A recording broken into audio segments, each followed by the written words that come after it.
أبناء وبناتي طلبة وطالبات الصف الرابع الابتدائي، السلام عليكم ورحمة الله وبركاته. ومع اختبار هام في مادة العلوم.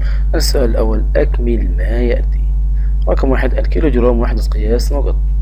الإجابة: وحدة قياس الكتلة. رقم 2: يمكن ضغط المادة في حالتها نقط. طبعا في حالتها الغازية. رقم 3: يستخدم نقط في صناعة الكباري. طبعا يستخدم الحديد. رقم 4: مجموعة العناصر ذات البريق تسمى نقط، تسمى الفلزات. رقم 5: أقرب كوكب للشمس هو نقط. طبعا كوكب عطارد. رقم 6: عدد الكواكب التي تدور حول الشمس يساوي نقط كوكب، 8 كواكب. السؤال الثاني: ضع علامة صح أو خطأ أمام العبارات الآتية. رقم 1: المادة هي كل ما يشغل حيزا من الفراغ وله كتلة. الإجابة صحيحة. رقم 2: يستخدم المخبار المدرج في قياس الأطوال. الإجابة خاطئة. رقم 3: التغير الفيزيائي هو تغير في شكل المادة الظاهري وليس في تركيبها. الإجابة صحيحة. رقم 4: يحدث تعاقب الليل والنهار بسبب دوران الأرض حول الشمس. طبعا الإجابة خاطئة. المواد الصلبة لها شكل محدد وحجم ثابت. الإجابة صحيحة. رقم 6: يطلق على المريخ اسم الكوكب الأحمر. الإجابة صحيحة. السؤال الثالث: ألف، اختر الإجابة صحيحة ما بين القوسين. رقم 1: تصنع الأسلاك الكهربائية من الكبريت، الكربون، النحاس. طبعا الإجابة النحاس.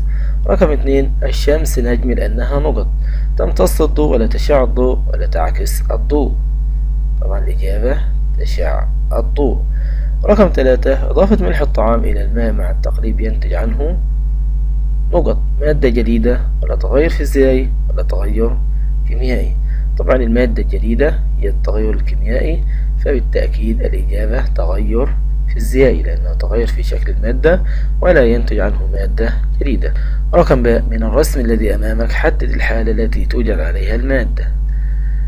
مخبار مدرج به كمية من السائل فإن حالة سائلة.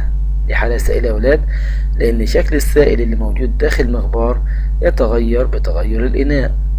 أما القلم فحالة صلبة لأن حجمه وشكله لا يتغير بتغير الإناء. أما الهواء الموجود داخل البالون فإن دي حالة غازية لأن حجم الهواء وشكله يتغيران بتغير الإناء.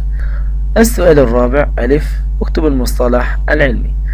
رقم 1: تحول المادة من الحالة الصلبة إلى الحالة السائلة بارتفاع درجة الحرارة، عملية انصهار.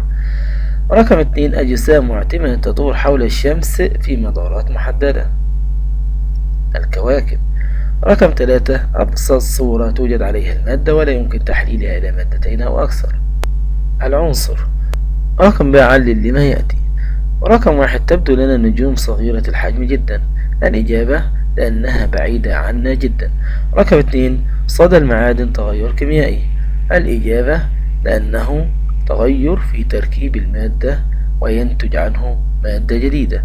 رقم 3: رغم أن القمر جسم معتم فإننا نراه منيرا. الإجابة: لأنه يعكس ضوء الشمس الساقط عليه. إلى هنا أبنائي وبناتي ينتهي اختبار اليوم. لا تنسوا الاشتراك في القناة والإعجاب، وننتظر تعليقاتكم. والسلام عليكم ورحمة الله وبركاته.